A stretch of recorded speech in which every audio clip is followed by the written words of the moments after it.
Assalamualaikum warahmatullahi wabarakatuh. Ensiklopedia Al-Fatih kembali ke hadapan Anda untuk berbagi info Islami. Semoga menginspirasi aktivitas Anda hari ini. Dan jangan lupa klik tombol subscribe dan aktifkan notifikasi tombol lonceng agar tidak tertinggal berita terbaru dari Ensiklopedia Al-Fatih.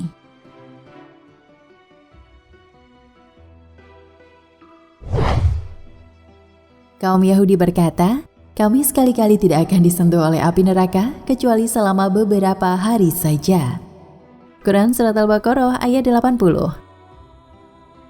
Ayat di atas adalah bantahan Allah Azza wa Jalla kepada kaum Yahudi atas keyakinan mereka yang isinya menghibur diri untuk tetap nyaman dalam kekafiran.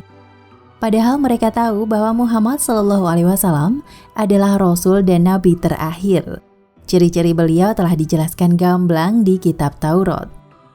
Mereka sadar jika tidak mengimani Muhammad SAW, mereka berada di jalan yang keliru. Allah membongkar isi hati mereka dalam Al-Quran. Menurut mereka, orang-orang yang beragama Yahudi akan diazab di neraka dalam waktu tertentu. Lalu setelah masa azab berakhir, tempat mereka di neraka akan digantikan oleh orang-orang selain Yahudi. Kemudian Allah membantah keyakinan sesat ini melalui firman-Nya. Kaum Yahudi berkata, "Kami sekali-kali tidak akan disentuh oleh api neraka kecuali selama beberapa hari saja." Jawablah, sudahkah kamu menerima janji dari Allah sehingga Allah tidak akan memungkiri janjinya? Ataukah kamu hanya mengatakan terhadap Allah apa yang tidak kamu ketahui? Bukan demikian, yang benar, barang siapa berbuat dosa dan ia telah diliputi oleh dosanya, maka itulah penghuni neraka, mereka kekal di dalamnya. Quran Surat Al-Baqarah ayat 80 hingga 81. Kata mereka beberapa hari saja maksudnya hanya 40 hari di neraka. Orang-orang Yahudi, terang Imam Ibnu Jarir berkata, Allah akan memasukkan kami ke dalam neraka selama 40 hari saja, sampai seluruh dosa kami dimakan oleh api. Akan ada yang berseru, keluarkan dari neraka setiap anak keturunan Bani Israel yang sudah disunat. Oleh karena sebab inilah kami diperintahkan untuk bersunat. Kaum Yahudi berkata, tak ada seorang pun di antara kami yang berada di neraka, melainkan akan dikeluarkan. Tafsir At-Tabari 1/381. Demikian cara mereka menghibur diri dari dosa, menaruh harapan yang tinggi tanpa diimbangi usaha. Dalam hal ini beriman dan tidak ada perasaan takut kepada murka Allah. Jika perasaan seperti itu ada pada diri seseorang, maka tinggal menunggu waktu untuk binasa dan mendapat kemurkaan Allah. Orang yang demikian sikapnya akan sulit menyadari dosa dan bertaubat. Kita berlindung kepada Allah dari sikap seperti itu. Syekh Abdurrahman bin Nasir As-Sa'di rahimahullah memberikan keterangan menarik saat menafsirkan ayat tentang kaum Yahudi di atas. Dengan anggapan orang-orang Yahudi yang seperti itu, mereka telah mengumpulkan antara dosa dan merasa aman dari azab Allah. Tafsir As-Sa'di.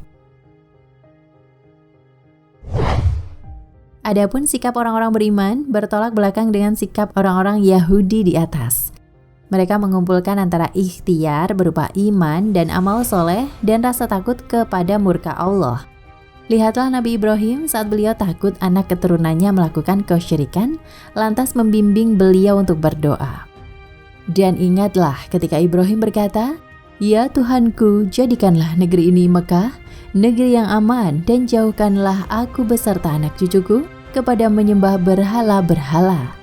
Quran Surat Ibrahim ayat 35. Dalam surat Az-Zumar, Allah Azza wa Jalla menceritakan sifat penghuni surga. Kemudian beliau menukil perkataan seorang tabi'in, Ibnu Abi Mulaikah rahimahullah, yang menceritakan pengalamannya ketika bertemu dengan 30 orang sahabat Nabi SAW. Beliau mengatakan, saya telah bertemu dengan 30 orang sahabat Nabi SAW. Mereka semua khawatir dirinya terjangkiti penyakit nifaq. Tak ada seorang pun di antara mereka yang sampai mengatakan bahwa imannya seperti iman Jibril atau Mikail. Dua kubu yang masing-masing memiliki sikap yang sangat kontras antar satu sama lain. Satu kubu neraka, satu kubu surga. Tinggal kepada siapa kita meniru. Nabi Shallallahu Alaihi Wasallam telah mengingatkan, barang siapa yang menyerupai suatu kaum, maka ia termasuk dalam golongannya. Hadis riwayat Abu Daud. Wallahu a'lam bishawab. Nah pemirsa Ensiklopedia Al-Fatih, sampai di sini perjumpaan kita kali ini. Semoga menginspirasi.